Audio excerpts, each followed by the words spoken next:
현재 팔레스타인 가자 지구의 이슬람 무장단체 하마스의 기습 공격으로 시작된 이스라엘과 하마스 전쟁이 7일로 1주년을 맞았습니다. 미국의 중재로 이스라엘과 사우디아라비아 간의 수교 논의가 진행되면서 한때 평화의 가능성이 보이던 중동이 지난 1년 동안 불타는 전장으로 변모한 이유는 무엇일까요? 바로 지난해 10월 7일 하마스의 예상치 못한 공격으로 이스라엘은 큰 충격에 빠졌습니다. 민간인 800여 명을 포함해 총 1,200여 명이 목숨을 잃었고 250여 명이 인질로 끌려가는 비극이 발생했죠. 이날 밤 이스라엘은 즉각적인 보복 공격을 시작했고 그 후 1년간 가자 지구를 초토화시켰습니다. 이스라엘은 하마스에 보복해야 한다며 이 공격은 지금까지 계속하고 있습니다. 이로 인해 현재 가자 지구의 상황은 참혹하기가 이를 데가 없는데요. 무려 42,000여 명이 사망했으며 이 중 상당수가 무고한 민간인들입니다. 게다가 전체 거주자의 86%에 해당하는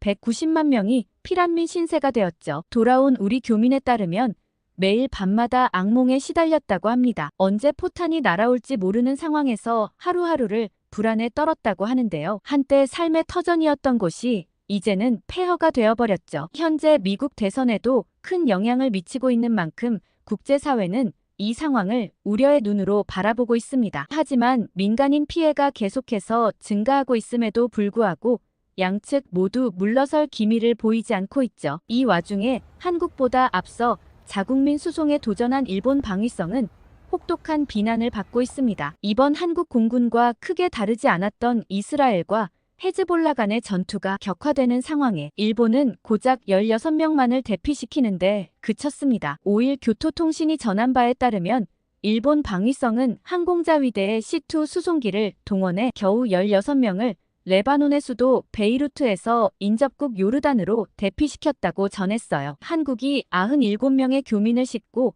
한국으로 돌아온 것과는 확연히 다른 성과였습니다. 게다가 그 16명은 현지에 거주하는 약 10명의 일본인 중 3분의 1에도 미치지 못하는 수치라고 볼 수 있죠. 여전히 많은 일본 교민들이 레바논에 갇혀 있는 상황입니다. 이 상황을 두고 현지 일본 교민은 어떻게 일본 정부가 우리를 버릴 수 있냐며 원망하면서도 실력이 이것밖에 안 되냐는 한숨 섞인 자조를 하고 있는 상황입니다. 그런데 이 와중에 일본 사회를 더 들끓게 만들었던 것은 그 16명 중에서도 일본인이 아닌 외국인이 5명 포함되어 있었다는 점입니다. 자국민 보호를 위한 작전에서 타국인을 구출하느라 정작 더 많은 자국민을 구하지 못한 것인데요. 이에 대해 일본 정부는 공식적인 입장을 밝히고 있지 않은 상황입니다. 이로 인한 들끓는 민심에 일본 정부는 3일에 이미 항공자위대 수송기 2대를 인접국가로 보냈다고 밝혔지만 그 결과는 상당히 의아한데요. 2대의 수송기를 보냈음에도 불구하고 이렇게 적은 수의 인원만을 구출했다는 것은 일본 정부의 무능함을 여실히 보여주는 것이 아닐까요? 일본 정부는 더 과감하고 신속한 행동을 취했어야 했습니다. 하지만 그들은 위험을 핑계로 대다수의 자국민을 위험에 방치한 것으로 평가되고 있는데요. 이번 구출 작전은 일본의 위기 대응 능력의 한계를 여실히 드러냈고 이와 반대되는 한국 공군의 수송 작전이 압도적인 평가를 받고 있습니다. 당시 한국 수송기는 중국을 거쳐 일본 상공을 우회하여 중동에 진입했습니다. 진입 후 신속히 교민들을 태우고 탈출할 수 있었던 이유는 레바논 한국 대사관 직원들의 피난은 노력이 있었기 때문인데요. 전쟁 중 통신 상태가 염려되었던 대사관 직원들은 한국 교민들과 전쟁 조짐이 보이는 당시부터 핫라인을 형성해 두었습니다. 만에 하나 통신망이 파괴될 가능성까지 미리 고려해둔 거죠. 이런 대사관 직원들의 철저한 준비성 때문에 한국 교민들은 수송작전이 시작됨과 동시에 빠르게 공항과 대사관으로 집결할 수 있었습니다. 그러나 이때 집결한 건 한국인뿐만이 아니었습니다. 한국 수송기가 착륙하자마자 현지에서는 처참한 상황이 벌어졌는데요. 한국 교민들 외 수많은 일본인과 중국인들이 한국으로 제발 보내달라며 시위 아닌 시위를 벌였기 때문입니다. 당시 시내에도 폭격전이 벌어지고 있었기 때문에 수송기는 신속하게 다시 이륙해야 했던 상황이었고 우리 교민들과 막무가내인 일본과 중국인들 때문에 현장은 아비규환이었습니다. 특히 일본인들은 불과 얼마 전 자국 수송기에 16명 정확히는 11명의 일본인만 탈출했던 상황이었기 때문에 위기감을 느끼고 있었던 거죠. 평소 점잖다던 일본인들은 온데간데 없고 막무가내로 한국인들을 밀치고 앞으로 튀어나왔습니다. 처음 한국 공군들과 대사관 직원들은 당황하고 말았는데요. 그때 젊은 한국 대사관 직원의 아이디어로 위기 상황을 모면할 수 있었습니다. 그 직원은 입사 3년 차로 전쟁 상황에도 한국 교민들의 안전을 위해 일하고 싶다며 끝까지 레바논에 남겠다고 해서 주변을 따뜻하게 만들었던 인물인데요. 그 직원의 한마디에 난리치던 피난민들이 진정세에 들어섰죠. 그 직원은 상황 통제를 위해 현장에 온 사람들은 모두 탈 수 있다는 거짓말을 했습니다. 그리곤 탑승 기록이 필요하니 인원 확인을 위해 외국인들은 모여달라고 피난민들의 시선을 돌리고 있었죠. 그 사이 나머지 대사관 직원들이 한국 교민들의 신분을 확인하고 먼저 한국인부터 탑승을 시작했습니다. 한국인 탑승이 마무리되자 상황을 눈치챈 중국인이 생겼고 공군은 순식간에 그를 제압해버렸습니다. 그리고 나머지 대사관 직원의 필사적인 노력으로 우리 시그너스는 한국 교민들만을 태운 채 이륙할 수 있었죠. 이번 수송으로 살아남은 우리 교민들은 대한민국 국민이라는 게 자랑스럽다며 눈물을 흘렸습니다. 밤마다 폭탄이 떨어지는 레바논에서 한국으로 무사히 도착할 수 있어 다행이라는 교민들은 폭격으로 집이 흔들리고 잠도 제대로 잘 수 없었다고 하는데요. 특히 주목할 만한 점은 철수한 교민 중 30% 이상이 미성년자였다는 것이 밝혀지면서 한국 정부의 결단력과 우리 군의 대응이 얼마나 의미 있는 일이었는지 또 한 번 생각하게 되었습니다. 4년간 레바논에 살아왔던 어떤 교민은 사실 레바논이 항상 위험한 곳이어서 무슨 일이 생겨도 의연하게 대처할 수 있었다고 얘기했지만 이번만큼은 상황이 정말 심각했다고 합니다. 특히 집 바로 근처에 미사일이 떨어지는 걸 보고선 한국으로 반드시 돌아와야만 했다고 생각했는데요. 출발 직전 공항 근처에서 검은 연기가 피어올라 무사히 한국으로 돌아오기만을 간절히 빌었다고 합니다. 이번 작전을 성공적으로 수행한 이재용 심의관은 수송기에 탑승했던 꼬마 아이들이 고사리 같은 손으로 편지를 써서 줄 때 가슴 깊이 보람을 느꼈다고 전해왔습니다. 또한 38시간의 긴 여정을 안전하게 이끈 비행기 조종사 박성태 소령은 국민의 생명과 재산을 보호하고 국제 평화 유지에 이바지할 수 있는 기회라면 그 어떤 순간에도 임무를 성공적으로 완수할 수 있도록 태세와 능력을 유지하겠다며 우리 군의 결연한 의지를 보여줬죠. 이번 레바논 교민 구출 작전은 대한민국의 국력과 의지를 전 세계에 보여준 역사적인 순간이었습니다. 앞으로도 세계 어디서든 위험에 처한 우리 국민을 지키기 위해 준비되어 있는 우리 국군이 정말 자랑스러운데요. 바로 10월 9일은 우리의 또 다른 자랑 한글날입니다. 영국에 불어온 한글 열풍으로 난리가 났던 사건이 하나 있는데요. 인터넷을 뜨겁게 달군 사연을 소개해드리겠습니다. 안녕하세요. 저는 영국 옥스퍼드 대학교에서 교육 심리를 연구하고 있는 이사벨이라고 합니다. 최근 영국 10대들 사이에서는 정말 기이한 현상이 일어나고 있어요. 아이들 사이에서 정말 말도 안 되는 유행이 생겨 교육부에서 연구를 의뢰해왔죠. 도대체 무슨 일이 생기는 거냐고요? 믿기지 않으시겠지만 한국어 공부가 유행하고 있어요. 아이들 사이에 공부하는 게 유행이라는 것도 신기한 일인데 그게 저 먼 나라 아시아. 그것도 한국어라니 놀랍지 않나요? 사실 10대들 사이에 이런 분위기가 생긴 지가 오래됐다면 오래된 일이라고 볼 수 있어요. 처음엔 저도 K-팝이 워낙 유행이니 뭐 잠시 반짝 유행하다 말겠지 싶었거든요. 그런데 한국어의 인기가 좀처럼 식을 줄 모르는 거 있죠? 학교에서도 방과 후 수업으로 한국어 강좌를 열어달라는 학교가 점점 많아져. 현재 런던에서는 43곳의 학교가 방과 후 사업으로 한국어 교실을 운영하고 있어요. 심지어 정규과정으로 가르치는 곳은 3곳이나 되죠. 한국어 수업 희망학교 수치를 살펴보면 2012년 3곳에서 2023년엔 70곳으로 무려 23배나 늘었다는 걸 알 수 있어요. 애초에 아시아권 외국어는 별로 인기가 없을 뿐더러 그나마 중국어나 일본어를 배우는 학생들이 대부분이었죠. 당연히 한국보다야 중국이나 일본 국가 브랜드가 더 높으니까요. 그런데 요즘 중국어나 일본어 가르치는 강사들은 밥줄이 아예 끊겼다고 보시면 돼요. 아이들이 죄다 한국어 수업만 신청하니까요. 아무튼 이런 이상한 현상이 생겨 교육부에서도 이 상황을 더 이상 그저 지켜볼 수만은 없게 되었어요. 도대체 왜 이렇게 우리 10대들이 한국어를 배우고 있는지, 그리고 한국어를 배우는 것에 어떤 효과가 생길지 국책 사업으로 지정해 연구를 시작했어요. 그래서 저도 그 연구팀에 합류하게 됐죠. 여러 연구팀 중에서 저희 팀이 직접 한국에 방문해 한국의 초등학교를 시찰해 보러 가기로 했어요. 그 이유는 저희 팀 교수님 중 한 분이 한국 분이신데 아무래도 수월할 것 같다며 그렇게 결정됐죠. 그 한국 교수님은 김성훈 교수님인데 일처리 하나는 정말 깔끔하게 잘하고 학생들 사이에서도 평이 정말 좋지만 과묵하고 조용하셔서 같이 출장을 가야 하다니 좀 깝깝하겠다 싶었죠. 그런데 같이 연구하는 다른 팀 교수님 중 한 분이 어느 날 제 방으로 오신 거예요. 저는 정말 깜짝 놀랐어요. 이 교수님 이름은 에릭인데 무뚝뚝하신 데다 저와 평소에 친분이 없어 사적으로 찾아오시는 일이 없으시거든요. 그래서 무슨 말을 하시려나 잔뜩 긴장했죠. 그런데 저는 이어지는 교수님의 말을 듣고 속으로 정말 깜짝 놀랐어요. 교수님께서도 한국에 꼭 가고 싶다고 같이 가면 안 되냐고 하시는 거예요. 이어지는 말씀이 교수님이 사실 블랙핑크의 광팬이라 한국에 꼭 한번 가보고 싶었는데 휴가 때마다 학회다 세미나다 너무 바빠서 늘 미루기만 하셨대요. 근데 이번에 연구할 겸 한국에 방문하면 정말 좋을 것 같다고 하시는 거예요. 그러면서 블랙핑크로 도배된 휴대폰 바탕화면이며 수첩을 보여주시는데 얼마나 웃음을 참았는지 몰라요. 정말 대반전이었죠.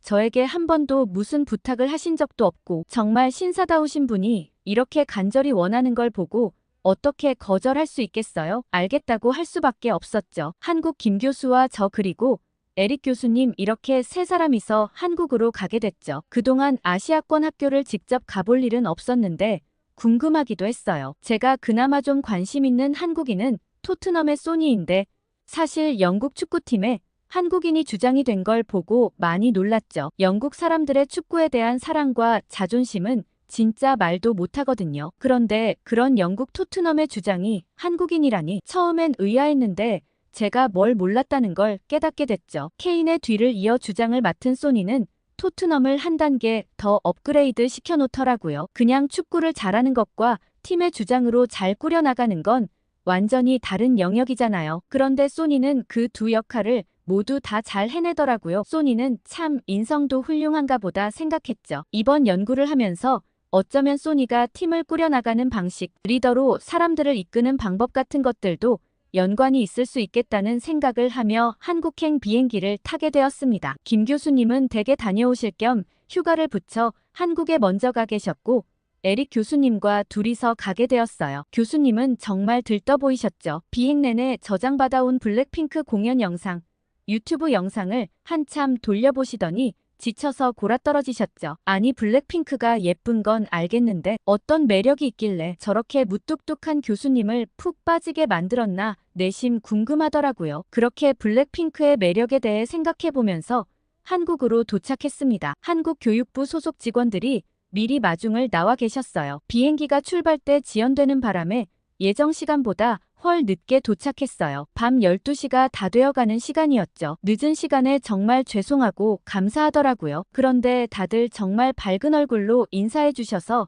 기분이 좋았어요. 그러고 보니 공항에서 마주친 직원분들, 교육부 직원분들 모두 이 늦은 시간에도 밝은 미소를 띠고 있어서 상대를 기분 좋게 만들어주는 것 같았어요. 그분들에겐 친절함이 몸에 배어있는 듯한 느낌이었죠. 교육부 직원들과 함께 마련해주신 숙소로 이동했어요. 그런데 저는 직원분의 얘기에 경악을 하고 말았죠. 대뜸 출출하시면 지금 바로 식사하실래요? 하시는 거예요. 아니, 밤 12시가 넘었는데 위험하게 무슨 소리지 생각했죠. 그런데 그것보다 더 충격적인 건 이어지는 말이었어요. 너무 피곤하시면 배달시켜 드셔도 된다는 거예요. 지금 배달이 된다고요? 저는 깜짝 놀라 되물었죠. 정말 황당했어요. 밤 12시인데 식당에 가자고 하질 않나? 그리고 배달이 된다고 하질 않나? 저는 두 가지 다 믿을 수 없는 얘기였죠. 그런데 에릭 교수님은 한국 문화에 대해 아주 익숙하다는 듯이 저는 배민을 한번 시켜보고 싶다고 하시는 거예요. 배민? 그게 무슨 음식 메뉴냐고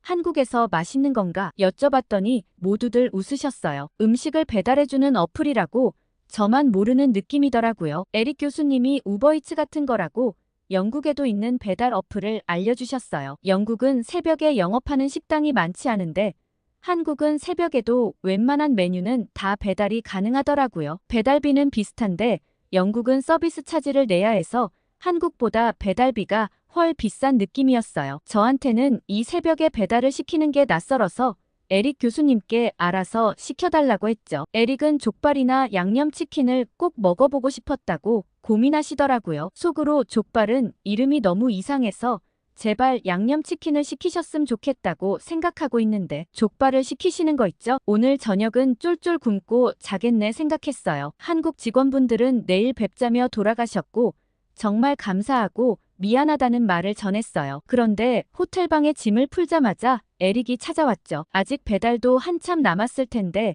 할 말이 있으신가 했죠. 그런데 저는 경악할 수밖에 없었어요. 배달이 벌써 도착했다는 거예요. 아니 차에서 가는 길에 시켰는데 이렇게 딱 도착해 있다니. 에릭 말로는 어플에 도착 예상 시간이 뜨는데 그게 거의 정확하다는 거 있죠? 이렇게 딱딱 맞춰 칼같이 배송된다니 정말 놀라웠어요. 그런데 밥이 오면 뭐 해요? 저는 그 이름도 이상한 족발을 별로 먹고 싶지 않았거든요. 에릭이 방에 다 준비해놨다고 바로 오라고 하시길래 어깨를 축 늘어뜨리고 교수님 방으로 갔죠. 그런데 음식을 보자마자 저는 제 눈을 의심할 수밖에 없었죠. 고기에 윤기가 좌르르 흐르는 게 정말 먹음직스럽더라고요. 돼지의 발로 만든 음식이라길래 꺼림칙했는데 카라멜 색깔의 탱글탱글한 고기가 정말 맛있어 보였어요. 그 옆에는 면으로 만든 음식도 있었죠. 막국수라는 음식인데 이걸 고기에 싸먹는 거라고 에릭이 알려주더라고요. 부들부들한 고기에 매운 막국수가 진짜 맛있었어요. 에릭은 막국수가 너무 매운지 계속 콜라를 들이붓더라고요. 저한테도 좀 맵긴 했는데 매운 만큼 고기를 많이 집으면 되니까 문제 없었죠. 한참을 정신없이 먹고 나니 제가 오히려 에릭보다 더 많이 먹은 것 같더라고요. 안 먹는다고 큰 거 시키지 말랬는데 슬쩍 미안한 마음이 들었어요. 이 밤에 이렇게 맛있는 음식이 배달된다니 한국은 정말 배달 음식의 천국인 것 같아요. 내일 밤에도 또 시켜 먹고 싶은 생각에 벌써 메뉴를 고르고 있는 제가 당황스러웠죠. 아무튼 여행 와서 정말 피곤했는데 숙소에서 편하게 맛있는 음식을 배 터지게 먹고 한국은 참 편리한 나라다 생각하며 잠에 들었습니다. 다음날 김 교수님까지 모여 오전에 교육부에서 미팅을 하고 점심쯤 한국 초등학교를 방문했어요. 기왕 한국 학교를 탐방하는 거 학교에서 급식을 먹어보시라고 하는 거예요. 저는 정말 기분이 나빴어요. 급식은 보통 질이 떨어지고 학교 내에 사 먹는 곳도 없어 보였기 때문이죠. 영국의 경우 급식을 선택하는 학생은 극히 드물고 보통 도시락을 싸오거나 사 먹거든요. 그런데 저는 급식을 받아보고 나서 제 생각이 완전 틀렸다는 걸 알게 되었어요. 그날 급식은 매우 평범한 메뉴라는 교장 선생님의 설명이 있었지만 저는 믿을 수 없었죠. 제가 설명들은 그날 급식 메뉴는 미역국에 잡채, 두루치기 깍두기에 회오리 감자였어요. 하나하나 손이 정말 많이 가는데 이 많은 학생들의 급식을 만들어냈다는 것도 놀랐지만 정말 하나같이 맛있더라고요. 이렇게 영양가 있고 맛있는 음식들이 매일같이 나온다는 게 정말 부러웠어요. 그래서 김 교수가 저렇게 다부지고 피부가 좋은가 싶은 생각이 들었어요. 가까이서 본 적은 한 번도 없는데 막상 옆에서 보니 키도 꽤 큰 편에다 운동을 하는지 어깨도 떡 벌어졌어요. 그리고 저는 수염 있는 남자는 개인적으로 제 취향이 아닌데 김 교수를 자세히 보니 거뭇거뭇한 수염 자국도 없이 보송보송 애기 피부 같더라고요. 한국 남자들은 공통적으로 다 그런 것 같다는 생각을 하면서 밥을 먹었죠. 그런데 학교 급식이 이렇게 잘 나오면 부모들도 학교에서 제공하는 밥을 믿고 먹일 수 있다는 생각이 들었습니다. 학교 측의 설명으로는 국가에서 무상으로 급식을 제공하고 영양사의 관리하에 체계적으로 짜여진 식단이라는 설명도 덧붙였어요. 학교 식당에서 나오는 급식의 수준이 이 정도라면 도대체 한국의 음식 문화는 얼마나 뛰어난 건지 궁금해지더라고요. 한국 아이들이 똑똑한 이유도 이렇게 영양가 있는 음식을 먹기 때문인가 싶은 생각도 들었어요. 주로 튀긴 음식이나 베이글, 샌드위치를 먹는 영국 아이들이 안쓰러워지더라고요. 사실 도시락이라고 싸우는 음식들도 거기서 거기긴 한데 그나마 엄마들이 직접 싸우니 급식보다는 낫다고 생각하거든요. 그런데 여기는 학교에서 제공되는 음식들 자체의 퀄리티가 차원이 달라요. 이런 게 공짜로 나오다니 한국은 도대체 얼마나 복지가 잘 되어 있길래 이게 가능한지 궁금하더라고요. 한국 급식 문화를 당장 영국에 도입하고 싶다는 생각이 굴뚝 같았어요. 물론 영국에서도 런던에서는 무상급식 지원이 되고는 있지만 한국 급식의 퀄리티를 따라가지는 못하는 것 같아요. 영국 교육부 장관은 뭐 하는 거죠? 이런 학교 급식을 영국에 도입하면 선거에서 무조건 이기겠다는 생각까지 들더라니까요. 학교 급식을 이렇게까지 맛있게 먹으리라곤 상상도 못했는데 정말 한 그릇 잘 먹고 정리를 한 후 저는 아이들에게서 이상한 점을 발견했습니다. 아이들이 학교에 계신 어른 누구에게나 정말 인사를 잘 하더라고요. 급식실에서 만난 다른 반 선생님과 급식실에서 일하시는 분, 그리고 심지어 외부인인 저에게까지 깍듯하게 인사하는 모습을 보고 의아했어요. 한국 사람들의 효 사상과 예절 문화는 익히 들어서 알고 있지만 이렇게 실생활에 아주 작은 부분까지 적용되고 있다는 것은 몰랐거든요. 김 교수님 말로는 한국어는 한국어 자체의 영어와 달리 높임 표현이 있어 상대가 누구인지에 따라 다른 표현을 사용하기도 하고 게다가 같은 나이라도 처음 본 상대거나 잘 모르는 경우엔 높임 표현을 쓴다고 하더라고요. 기본적으로 언어에서부터 상대를 존중하는 표현을 사용하니 생활 속에서도 이런 행동이 저절로 나오는구나 싶은 생각이 들었습니다. 그렇게 학교를 둘러보고 있는데 한국 어린이들이 다투는 장면을 목격했어요. 두 녀석이 서로 말싸움을 하고 있는데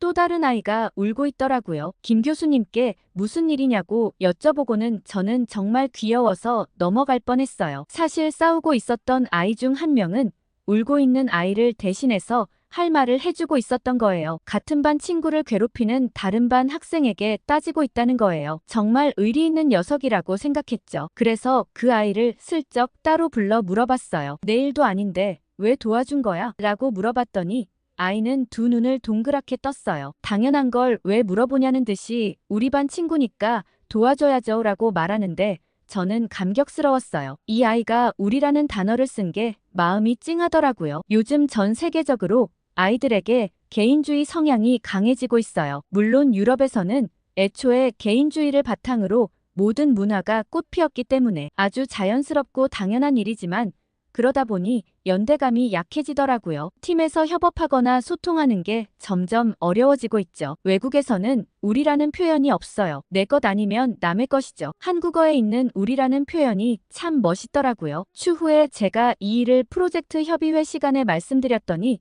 다른 분께서 인상적인 얘기를 하셨어요. 실제로 한국어 수업을 정규과정에 도입한 영국 학교에서 학교 폭력이 현저하게 줄어들고 있다고 하시더라고요. 한국어를 배우면서 한국 문화도 함께 배우는데 그때 아이들 간에 지켜야 할 예절이나 문화를 배우면서 학생들 간에 서로 존중하고 도와주는 일이 많아졌다고요. 이렇게 본다면 10대들이 자발적으로 한국어를 배우는 것을 나라에서 더 장려하는 게 옳은 일이겠다 싶었어요. 그 시작이 어찌되었든 아이들 간에 이렇게 긍정적인 효과를 만들어내고 있으니 말이죠. 김 교수님 에릭과 학교 투어를 마치고 돌아오는 길에 에릭의 수줍은 말을 듣고 저는 또 한 번 웃음이 터졌습니다. 홍대에서 오늘 블랙핑크 팬들 모임이 있는데 거길 가야 한다고 김 교수와 둘이서 저녁 드시라고 하시곤 후다닥 사라지시더라고요. 한국에 올 때부터 에릭의 새로운 모습을 정말 많이 보게 되는 것 같아요. 이걸 학교 사람들에게 말하면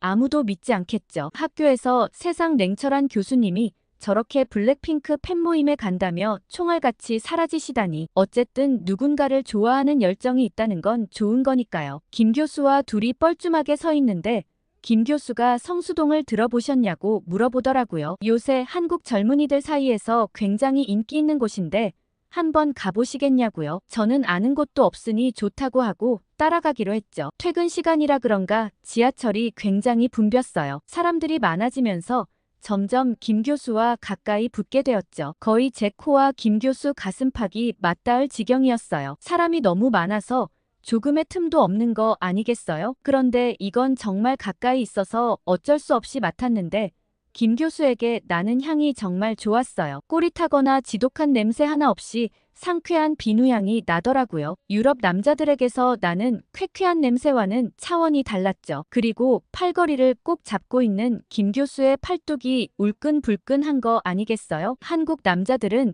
군대를 의무적으로 갔다 온다더니 팔뚝이 장난이 아니더라고요. 학교에서 볼 땐 그냥 조용한 한국인이고 저와 하나도 접점이 없는 사람이었는데 가까이서 지내보니 배려심도 많고 은근 말하는 것도 재밌더라고요. 영국 남자들 유머는 완전 꽝인 거 아시죠? 김 교수는 말이 많지 않은데 한두 번 툭툭 던지는 말들이 하나같이 재밌었어요. 김 교수가 의외로 재밌는 사람이네 생각하며 지하철 노선도를 올려다보는데 제가 바라보는 곳에 김 교수의 목젖이 보이더라고요. 목젖을 따라 턱, 입술까지 시선이 닿는데 그만 꿀꺽하고 침을 삼켰죠. 침 삼키는 소리가 너무 커서 김 교수가 들었을 게 분명해 후다닥 고개를 숙이고 바닥만 바라봤어요. 주책이다 싶었는데 마침 다 왔는지 내리자고 하더라고요. 저는 모르는 척 앞만 보고 걸어갔죠. 둘 사이에 약간 어색한 기운이 감돌았어요. 그런데 어떤 가게 앞에 사람들이 줄을 길게 늘어서 있는 게 아니겠어요? 저게 뭔가 보니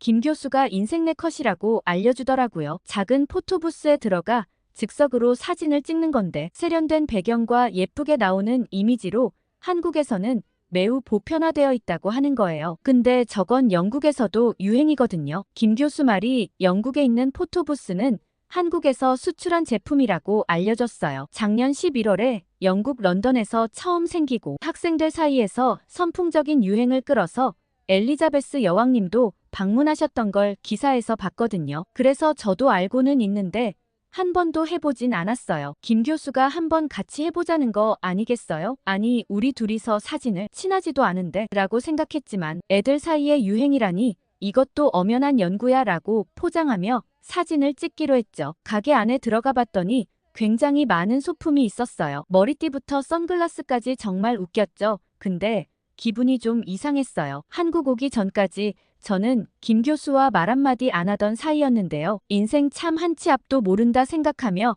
머리띠를 골랐습니다. 미키미니 캐릭터 머리띠가 있길래 반가운 마음으로 김 교수와 각자 하나씩 머리띠를 꼈죠. 그러곤 정말 어색하게 사진을 찍었습니다. 한국 아이들은 이렇게 친구들과 사진을 찍고 보관하며 서로의 매일을 추억하나 보다 생각했죠. 관계를 굉장히 중요시하는 느낌이 들었어요. 저는 돌아가는 비행기 안에서 한국어를 앞으로 적극 권장하는 게 좋겠다는 내용의 보고서를 작성했죠. 한국어를 배우는 것은 단순히 언어 그 자체를 배우는 게 아니라 언어 속에 들어있는 한국의 정서를 함께 배운다고 생각했기 때문이에요. 우리라고 칭하며 상대를 챙겨주고 배려하는 문화가 영국 10대들에게도 널리 퍼졌으면 하는 바람이었거든요. 한국어를 정규 과목으로 편입하는 것도 추진하여 중등 졸업시험 과목에도 적극 도입하자고 주장할 예정이에요. 거기다가 교육부의 제안 사업으로 한국의 급식 문화를 영국에 도입했으면 좋겠다고 추가했어요. 아무래도 그렇게 건강한 식단은 자라나는 10대들에게 필수라는 생각이 들거든요. 그런데 저랑 김 교수는 어떻게 됐냐고요? 저희는 한국 출장을 다녀온 후로 연인 사이로 발전했어요. 한국 남자는 정말 다정하고 세심하더라고요. 그리고 책임감이 굉장히 강하고 희생정신이 어마어마했어요. 한국 출장이 아니었다면 이 남자의 멋진 면을 절대 몰랐겠죠. 특히 한국의 지하철이 붐볐던 덕분에 저희의 관계가 발전할 수 있었던 것 같아요. 그래서 저는 이 자리를 빌어 한국의 지하철에 정말 감사해요. 아무튼 저희는 2달 뒤 한국행을 다시 계획하고 있어요. 이번엔 출장이었지만 그땐 제대로 데이트를 해보려고요. 데이트 장소로 어디가 좋을지 많은 추천 부탁드려요. 한국에 연구하러 출장 왔다가 사랑이 싹트게 된 이사벨 씨의 사연 어떠셨나요? 한국의 지하철이 큰 역할을 했네요. 오늘 사연이 재밌으셨다면 구독, 좋아요로 또 만나요. 이상 감동 필름이었습니다.